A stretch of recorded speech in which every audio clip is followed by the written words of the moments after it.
کی رہے گی۔ اس مدت میں نہ معلوم کتنی قومیں اس روئے زمین پر نمودار ہوئی، کتنی قوموں نے اس دنیا کے اسٹیج پر کرشمہ سازی کی، اپنے کرتب دکھلائے، تماشا کیا اور چل بسی فنا ہو گئی۔ کتنی قوموں نے اس قدر ترقی کی، دنیا کو معلوم ہونے لگا ان کی ترقی لازوال ہے، یہ قوم فنا نہیں ہو سکتی، اس کی حکومت ختم نہیں ہو سکتی۔ لیکن جب حقیقی طاقت رکھنے والے فرمانروا نے ان کی قسمت کا فیصلہ کیا تو ایسی گری کے دنیا ان کے نام سے بھی واقف نہیں رہے، ان کے وہ نقوش بھی باقی نہیں رہے جن پر ان کو ناز تھا۔ نمرود نے سوچا کہ تو نے تو اب خدائی کا دعویٰ کر ڈالا، بابل و نینوا کے تمام اختیارات تمہارے قبضے میں ہے، ان کے کھنڈرات پر بھی تمہارا سکہ جاری ہے، اقتدار کا تازیانہ تمہارے پاس ہے، قوت و طاقت اور غلبہ تسلط، فوج و سپاہ، لشکر و رعایا سب پر تمہاری حکمرانی ہے۔ اسی نشے اقتدار میں سرمست ہو کر نمرود نے تمرد و سرکشی کی، ظلم و ستم اور کفر و عدوان کا ایک نیا باب شروع کیا۔ غریبوں کے خون سے نصاب کا ساغر احمری تیار ہونے لگا، رعایا کی جھوپڑیاں اجاڑ کر شاہی محل سرا تعمیر ہونے لگا، اور اس نے سوچا کہ میرے اقتدار کو کوئی خطرہ نہیں، قوت و طاقت میرے ادنا غلام ہے۔ لیکن جب فیصلہ خداوندی ہوا اور وَإِن تَتَوَلَّوْا يَسْتَبْدِلْ قَوْمًا غَيْرَكُمْ کا رسول سامنے آیا تو نمرود اتنا بے حقیقت ہو کر مرا۔ شیخ فرید الدین عطار نے فرمایا پس کارش کفایت ساختہ کہ اللہ تعالیٰ نے ایک مچھر اس پر مسلط کیا اور اس ایک مچھر نے اس کا کام کر ڈالا، فنا کے گھاٹ اتار دیا اور اس کی حکومت کے نقوش بھی باقی نہیں رہے۔ فرعون نے سر ابھارا، فرعونیت و طاغوتیت کے نتیجہ میں حق سے ٹکر لی، خدا سے پنجہ آزمائی شروع کی، انا ربکم الاعلی کا دعویٰ کیا۔ اسی عجب و غرور کے نتیجہ اور اقتدار و طاقت کے نشے میں بنی اسرائیل کے ساتھ ناروا سلوک کرنا شروع کیا، انہیں طرح طرح سے ستایا جانے لگا، پیدا ہوتے ہی ان کے نرینہ بچوں کا قتل عام ہونے لگا، ممتا کی آغوش سے ان کے جگر پاروں کو چھین کر انہی کی سامنے خنجر و تلوار کی نوک میں ہوا میں اچھالا جاتا اور پھر دو ٹکڑے کر کے ان کے آغوش میں دے دیا جاتا۔ فرعون نے سوچا کہ وقت کے طاقت تیرے پاس ہے، دریائے نیل پر تیری حکمرانی ہے، مصر کے خزانے تیرے قبضے میں ہے، شاداب کھیتیاں اور سبز ہزار پھلواریاں تیرے تصرف میں ہے، خدم و حشم، جاہ و منصب، نوکر و چاکر، دولت و ثروت تیرے ادنا اصیل ہے، آسمان مصر کی گردنیں تیرے آگے جھکی ہوئی ہے۔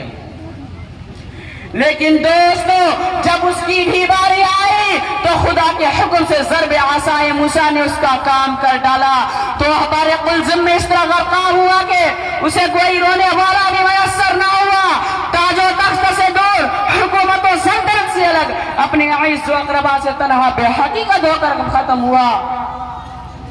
اپنی حکمرانی میں کسی کو اپنی بے بسی کی داستان سنا بھی نہ سکا اور آن کی آن میں اس کے اقتدار کا شاخ شانہ ٹوٹ پھوٹ کر خاک میں مل گیا۔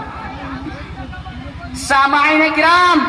واقعہ یہ ہے کہ اس اسٹیج پر کتنے ہی جبابرہ، نمادرہ، فراعنہ، اکاسرہ، قیاسرہ آئے اور اپنے اپنے وقت میں ایسے ایسے کرشمے دکھائے جس نے دنیا کو حیرت میں ڈال دیا اور دنیا نے یقین بھی کر لیا ان کی ترقی لازوال ہے، وقت کا دیوتا ان پر مہربان ہے۔ لیکن جب اس قوم میں اوصاف جہاں ختم ہو گئی، حکمرانی نے ان کے ذہن و دماغ کو عجب و غرور کی گندگی سے سڑا دیا، رقص و سرور، انانیت اور ظلم ستم، خدا سے سرکشی و بغاوت ان کا شیوا بن گیا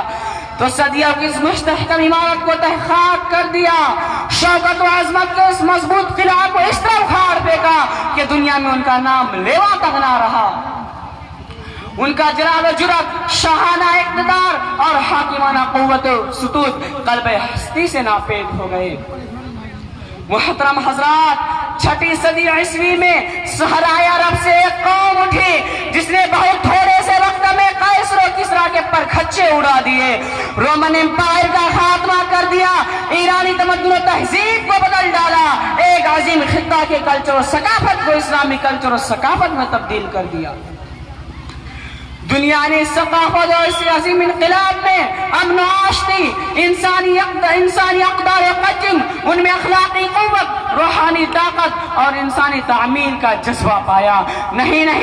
بلکہ ان کے کشکول میں ایک لائحہ عمل، ایک ضابط حیات اور انسانی زندگی کے ایسے اصول پائے جو ہر تغیر پذیر زمانہ کا ساتھ دے سکتے ہیں۔ انہیں جاہ منصب سے واسطہ نہ اقتدار و صلے کی تمنا، ان کا مقصد صرف اور صرف مخلوق کی خالق سے معرفت کرانا تھا، بندوں کو خدا سے ملانا تھا، کلمہ لا الہ الا اللہ محمد رسول اللہ صلی اللہ علیہ وسلم کو عام کرنا تھا۔